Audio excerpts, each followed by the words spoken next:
مصر میں صلاح الدین ایوبی کا استقبال جن زعماء نے کیا، ان میں ناجی نام کا ایک سالار خصوصی اہمیت کا حامل تھا۔ ایوبی نے سب کو سر سے پاؤں تک دیکھا۔ اس کے ہونٹوں پر مسکراہٹ اور زبان پر پیار و محبت کی چاشنی تھی۔ بعض پرانے افسروں نے اسے ایسی نگاہوں سے دیکھا جن میں طنز تھی اور تمسخر بھی تھا۔ وہ صلاح الدین ایوبی کے صرف نام سے واقف تھے یا اس کے متعلق یہ جانتے تھے کہ وہ حکمران خاندان کا فرد اور اپنے چچا شیرکو کا جانشین ہے۔ وہ یہ بھی جانتے تھے کہ نور الدین زنگی کے ساتھ اس کا کیا رشتہ ہے۔ ان کی نگاہوں میں صلاح الدین ایوبی کی اہمیت بس اس کے خاندان کی بدولت تھی یا اس وجہ سے انہوں نے اسے اہمیت دی کہ وہ مصر کا فوجی وائسرائے بن کر آیا تھا۔ اس کے سوا انہوں نے صلاح الدین ایوبی کو کوئی وقعت نہ دی۔ ایک بوڑھے افسر نے اپنے ساتھ کھڑے افسر کے کان میں کہا، بچہ ہے، اسے ہم پال لیں گے۔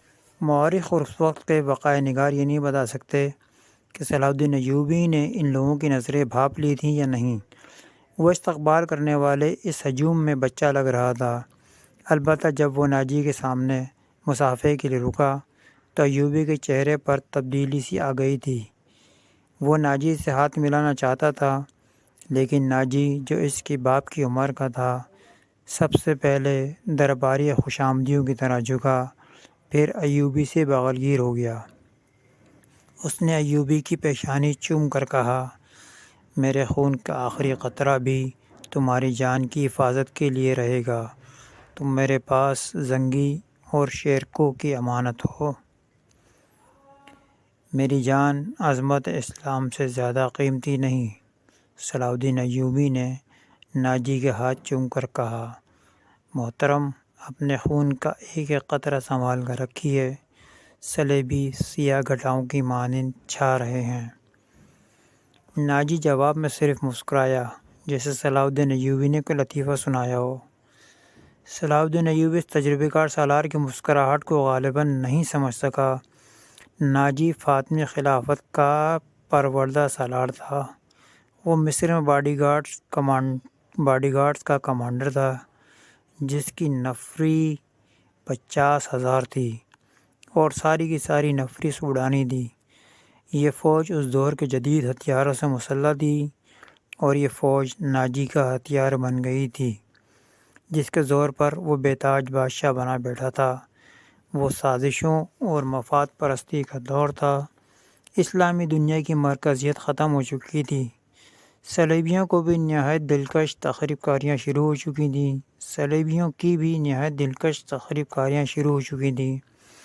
زرپرستی اور تعیش کا دورہ تھا۔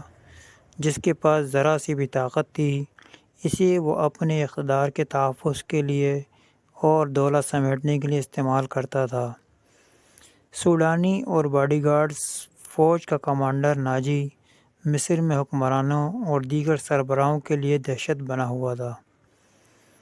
خدا نے اسے ساز دماغ دیا تھا۔ اسے اس دور کا بادشاہ ساز کہا جاتا تھا۔ بنانے اور بگاڑنے میں خصوصی مہارت رکھتا تھا۔ اس نے صلاح الدین ایوبی کو دیکھا تو اس کے چہرے پر بالکل اسی طرح مسکراہٹ آ گئی جس طرح کمزور سی بھیڑیے کو دیکھ کر بھیڑیے کے دانت نکل آتے ہیں۔ ایوبی اس زہر خند کو نہ سمجھ سکا۔